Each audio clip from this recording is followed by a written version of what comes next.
I'm Kira Cleveland, and this is Human Intelligence. With my co-host, Ned Hayes, we talk about the importance of human creativity in the age of AI.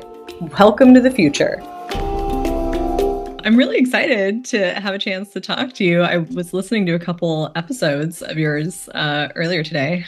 And oh, nice. Yeah. What had you start Shelf Stable? Like, how did that come about? So my co-host and I, Tom, we have talked that way since we've known each other.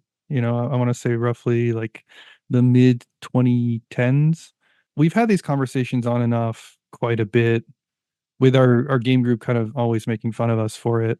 But at the time it was like, oh, this is really entertaining for us. Let's just hit record and start doing this. And we'd always been kind of focused on doing something a little bit different from others. And for us, that different thing was we didn't want to be another podcast that was just pushing the latest games. And not that we're opposed to that. I think there's some of my favorite podcasters, some of my favorite YouTubers, they review board games that are the latest and greatest because you kind of want to know, is this worth buying and things like that. But the market is almost exclusively that. It's all saturated with, here's this latest game that came out, whether or not it's worth getting and what my thoughts are. And so for us, it was like about appreciating things that might have missed the mark, or maybe people were really excited about at the time, but since then nobody's talking about it. Is it because the hype died off, or is it because people are so fixated on the latest thing that they kind of forget how good some of these older things are? And so Tom and I just kind of decided, let's do that. Let's focus on games that are at least 5 years old. And since nobody was doing it literally started with me just like doing a bunch of research of trying to find somebody that was already doing that and just being frustrated because it didn't exist. And just we're like, all right, well, we already have the formula, and we already have like a specific thing that we're going for, a niche that isn't out there. Let's just hit the button and see what happens. So that's the origin. I really love that. I definitely relate to the getting frustrated enough to decide to do it yourself. That's Yeah. kind of human intelligence and how that started too, with all the chaos of everyone's work being, snagged and ingested and then just kind of used in unethical ways. It was like, how do you tell it's human? I don't Yeah, know. you gotta be the agent for change to a certain extent. It's not enough to just kind of shake your fist in the air. So Yeah. but yeah, I appreciate what you're doing. I'm very excited about it. So thanks for having me on for the ride, the journey. So yeah, one thing that attracts me to what Shelf Stable does, and that is, and I think this is an overlap, whether you're concerned about AI or the general truncation of near, mid, short-term cultural memory in the digital age period. And that is, when we started buying hobby games up a lot in 2010 and 2011, that was when, the first couple of Kickstarters, it was before Kickstarter. Even then, there are too many games. There are just too many good designs. There seem to be a couple hundred a year, and maybe 24 of them sounded like things you could possibly play your whole life, and nobody remembers their names. So you're doing important cultural work. oh, thank you. Appreciate it. By the way, Nate, I really enjoy your podcast. Oh, I think the mix of the hip hop with the board games really resonates with me. I can't relate to the cocktails just because I don't drink very much. I'm not like opposed to drinking, but it's just not something I do.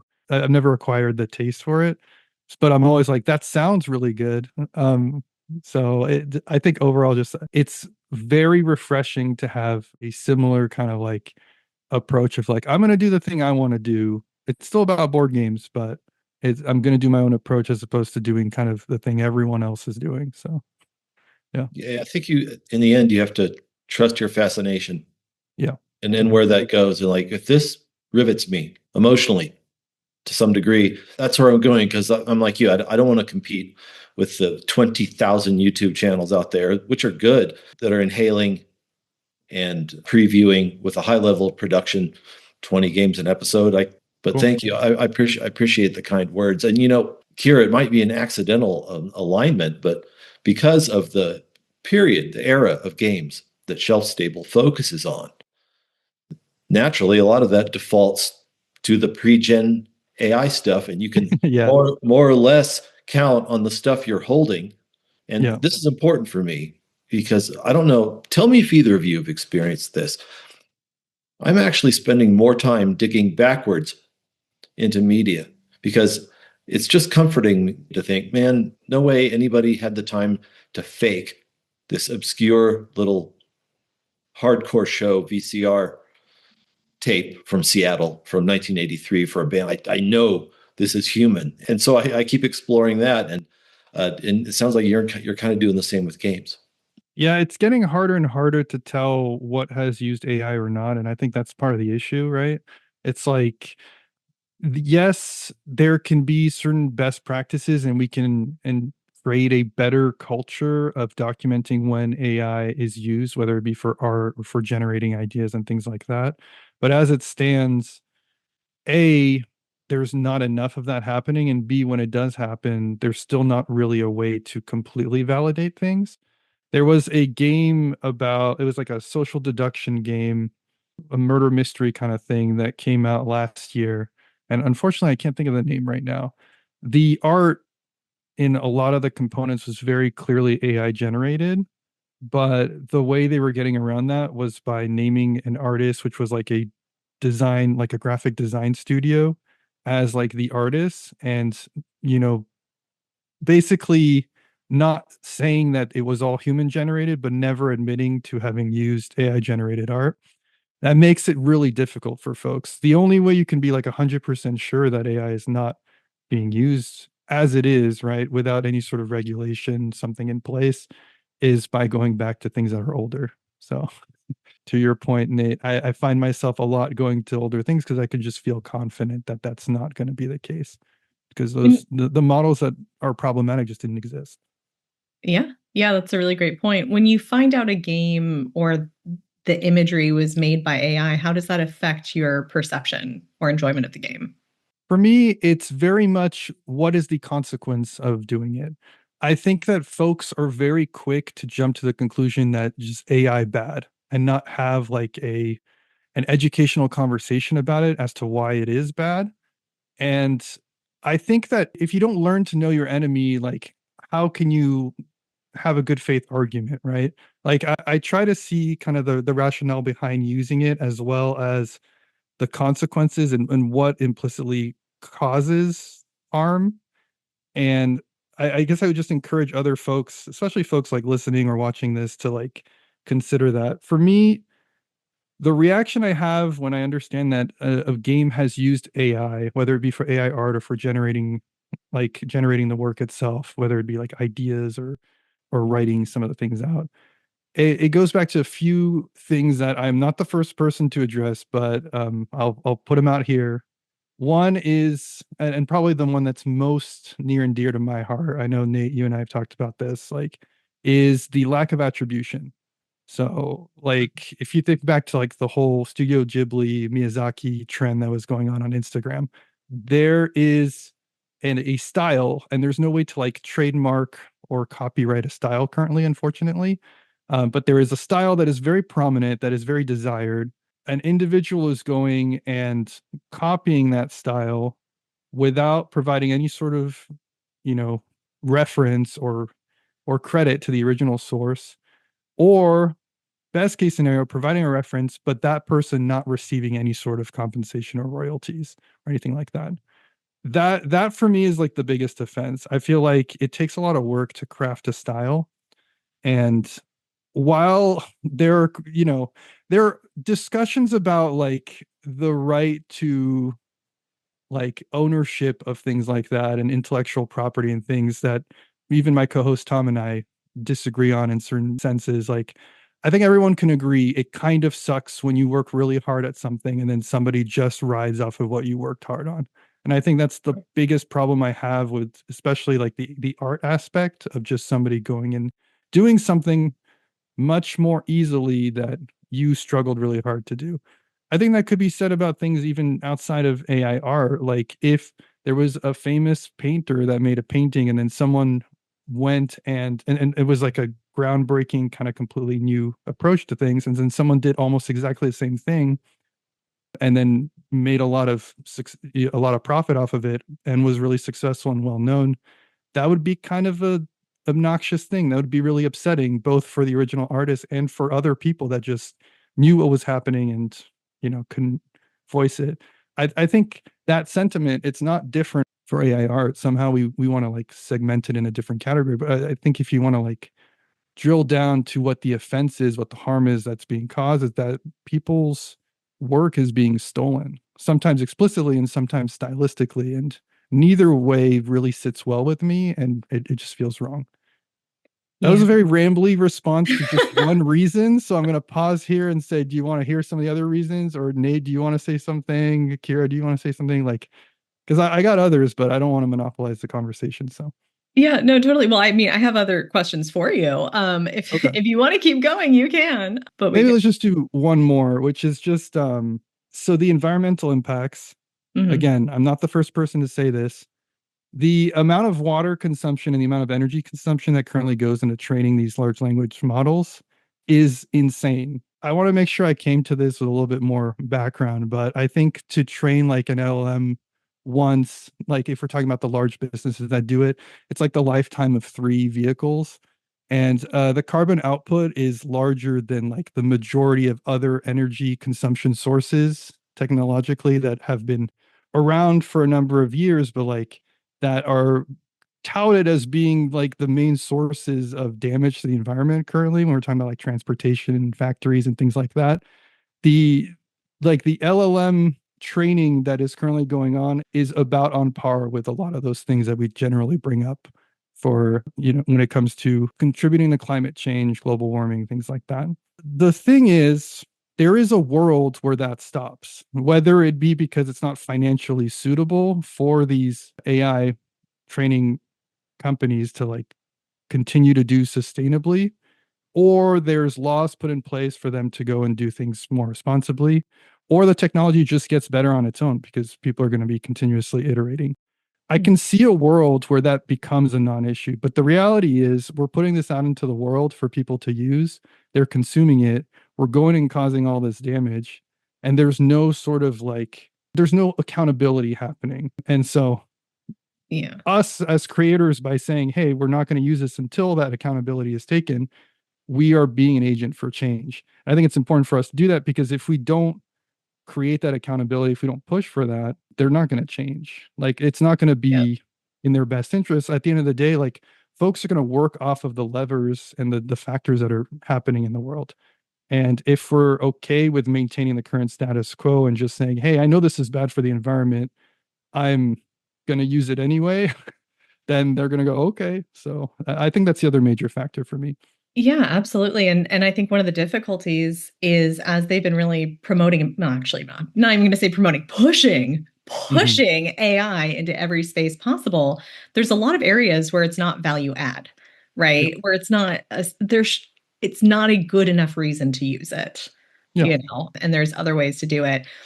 Some of them are like the chatbots or the summary functionalities, right? Where it's like there's other ways to do it than a big LLM. But, one of the things I'd love to get both your thoughts on, you're more focused in the podcast space, in that kind of curation and sharing world. A lot of digital content today is shaped by AI recommendations, right? And automation. Everything is summarized by AI. You do a quick Google search and you get an AI thing first, right? From your perspectives, in board game media or just kind of areas that you're in, what's the value of human curated content and discussion compared to just algorithm driven summary? Well, for starters, the models aren't good right now for board games. I'm just going to be like, there's a in beta, I don't think it's an alpha anymore, but there is an in beta application that goes and scans the rule books for games and then is able to provide responses. It doesn't work. It's okay. And I'm sure it's going to work better as it like improves. But I don't know if it's because there's a lack of information out there that is referential for these LLMs, or if it's like a situation where there's just there's something conceptually that's too difficult for them to parse. but they will continuously make rules recommendations that just don't align with the actual rules of the game. Another one recently is people have been trying to take the logs from Board Game Arena. Board Game Arena is like the most popular way to play board games online. Oh, and okay. and ask for recommendations on how they could have improved their game. Like I think the most recent one I saw was about like a game that was then run through OpenAI, but OpenAI made some general best practice recommendations on how to play the game effectively, but was quoting and sourcing or citing moments in the game that didn't actually happen. It was hallucinating turns and actions that the player had not taken, the opponents had not taken, which I assume they were taking from other games, like other generalized play sessions of the game or something like that. And they said, when you did this thing, you could have done this and it would have been better for you. The person didn't do that. So again, I think these are things that are going to improve with time, but I think it would be really, really ridiculous to rely on that kind of information right now. Another example is very early on when ChatGPT was getting popular, somebody on Reddit asked ChatGPT to curate a list of the best board games of all time. And it did a pretty good job, but what it did was the most generic list of games you could possibly create. And I think the contribution that folks like Nate and I can provide is that maybe you don't agree with all our thoughts, but if you hate our style, if you hate our brand, you know to stay away from the games we recommend. And if you love what we do, you know that you'll probably resonate to a certain extent with things that we recommend. Something like ChatGPT, and this is my beef with like the Rotten Tomatoes aggregated score and the IMDb aggregated score, by the way, if we want to get into that, but that's not AI. So I'm kind of, but like the problem with aggregated information is that it's going to give you a generally okay response to things, but it's not going to give you a curated response. What you want nowadays is somebody who resonates with you in terms of what you're looking for. You don't just want what the average is for everybody in the world. There's a very different product that comes out of those two approaches. And just one of them is going to give you a middling experience, and one of them is going to give you either a really bad or really good experience. The thing is, like, if you get a really bad experience with me, then you can go to Nate and you can get a better experience with Nate. So, whereas, like, if you just rely on the average experience, you're just going to get the same thing every time. Yeah, that's a good point. And a lot of people, a lot of the creatives are really worried about just everything becoming average. And so that's a really great way to signal that out. Nate, how about you? Do you have any thoughts there? Here, yeah. And in terms of, let me just go in order of a couple of the things Kenny addressed so well. And that is, one, let's talk about the act of experiencing the game. You could conceivably have an AI model that would eventually get good enough to where it could watch you play and walk you through the whole game. And afterwards, if only just by outward reflex, you'd be playing it well.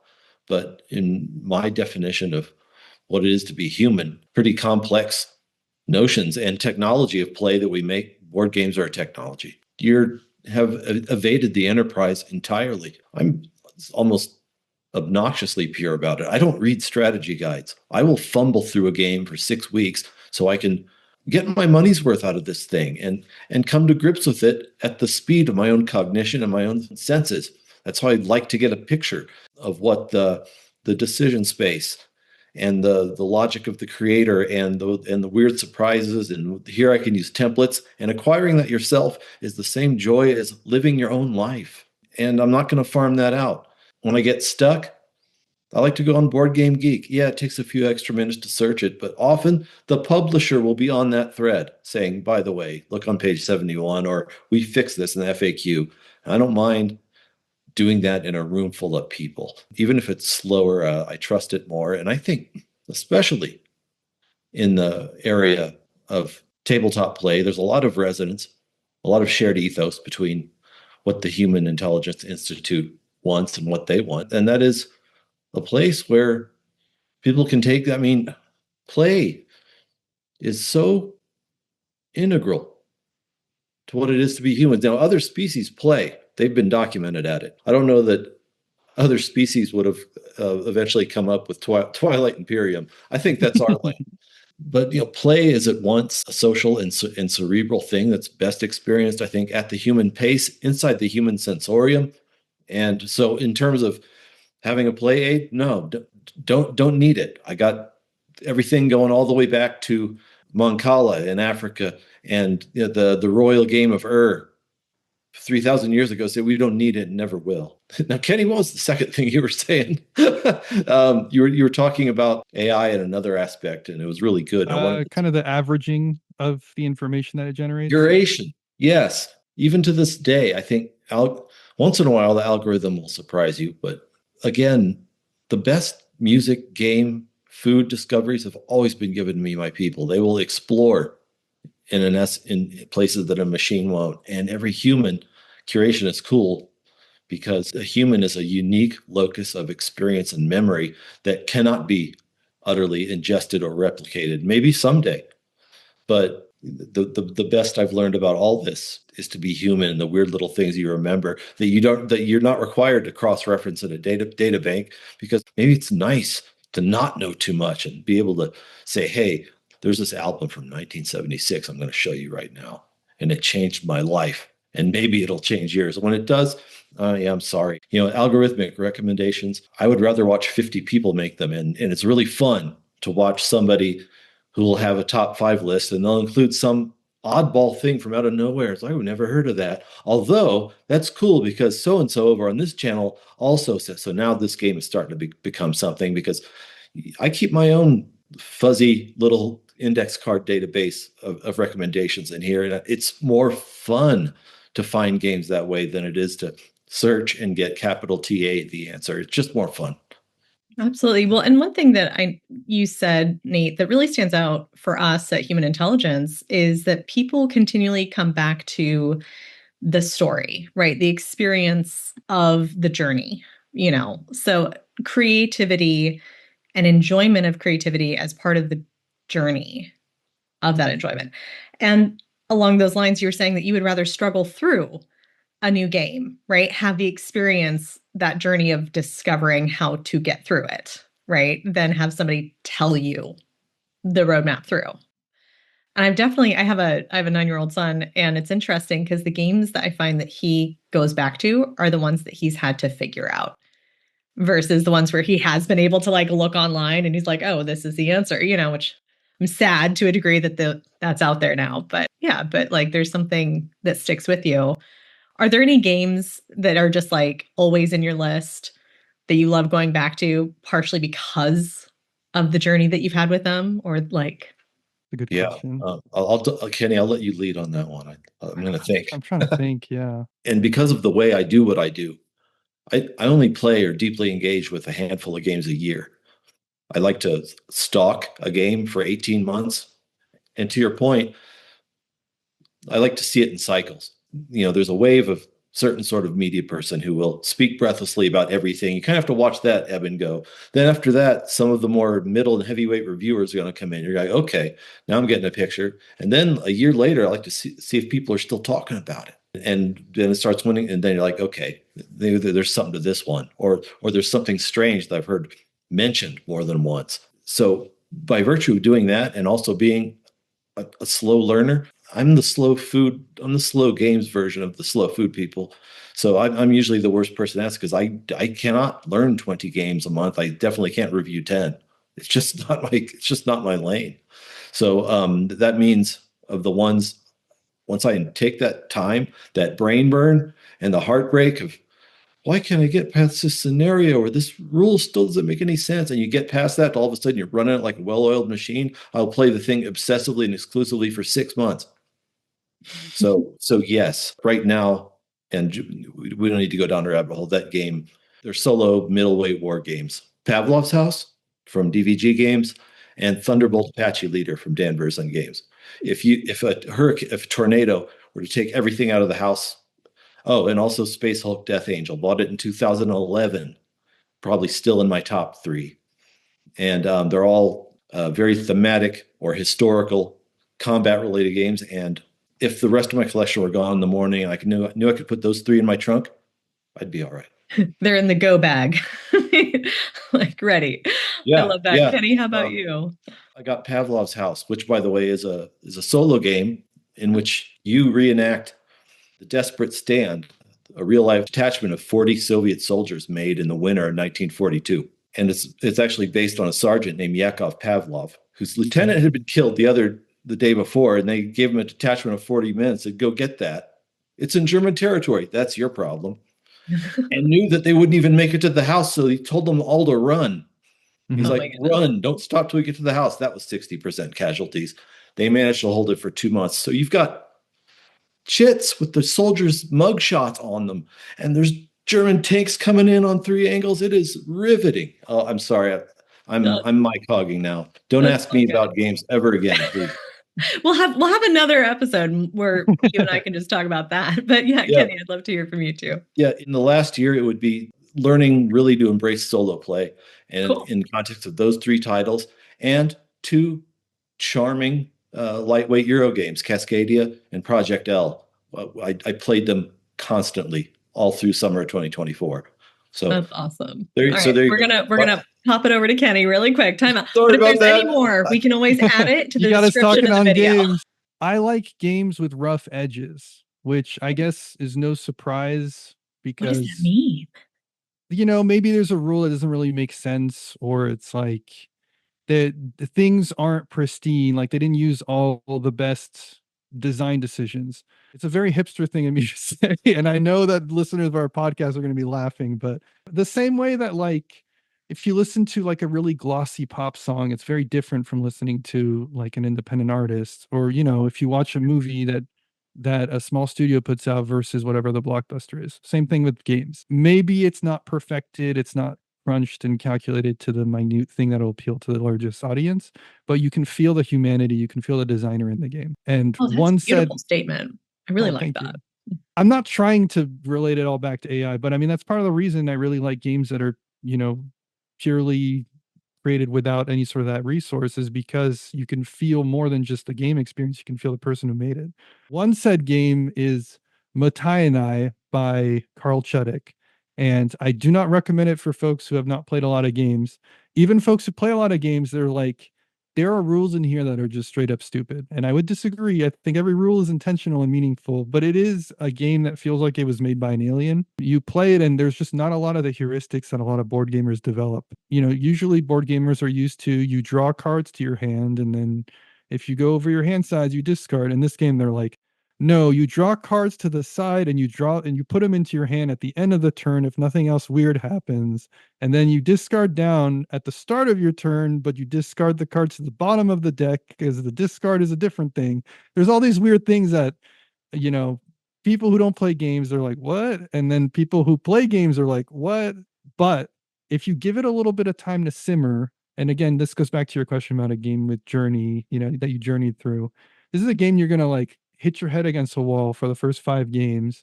And after that, you start to see the beauty of it. You start to see kind of the emergent reasons that all of this weird stuff is in there. And what felt like it was arbitrary at the beginning actually has a purpose. And then what you have before you is like one of the most deep and rewarding games in a deck of 52 cards. It's like the smallest game, but it's like extremely amazing how much you can get out of that game. So It's like one of those kind of difficult and pungent post-punk albums that you find emotionally off-putting. exactly. Yeah. The first 10 plays, and on play 11, you're seduced. Yeah. Part of your you get soul. it. Oh, Part of your yeah. soul. What It's else? it's that noise punk. It's that experimental punk album. Yeah. Yeah. It's amazing. 100%. Any others that pop to mind for you, Kenny? I mean, yeah, just anything by Amabel Holland. She's very much a designer to watch. She just continuously creates games that challenge what it means to play games, what it means to be a game. She also has an excellent book. It's a pretty short read called Cardboard Ghosts. I highly recommend checking that out. Okay. Talks about the systems in games and how they can reflect real world models or also get us to interact in ways that are different from any sort of other medium. Yeah, she made a game recently called City of Six Moons, which, if we go back to Aliens, the rule book is all just glyphs. It's just pictures of the cards and the pieces in the game. Okay. And you have no that's your rule book, and it's your job as an archaeologist to decipher what this alien race's game is about.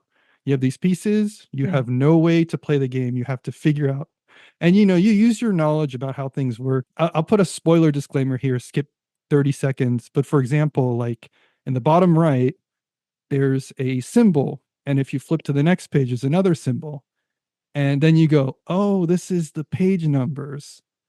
And then you figure out what the number system is based on those symbols, and just then boom, from there. And that's like the first thing that you kind of uncover. But the whole game, you're just figuring out by, being an archaeologist and trying to understand what the intent was here.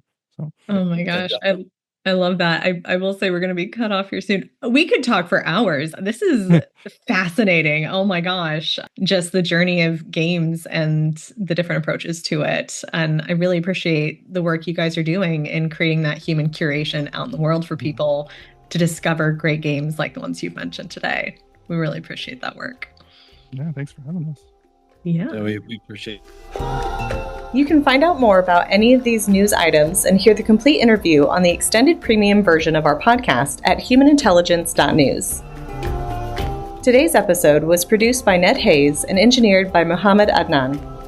Our analog-only human-themed music was created for the Human Intelligence podcast by Josh Pinkston of Nature and Spirit. This episode, and every episode, is brought to you by the Human Intelligence Institute team. Thanks for listening to today's episode. As always, this episode is available online at humanintelligence.news.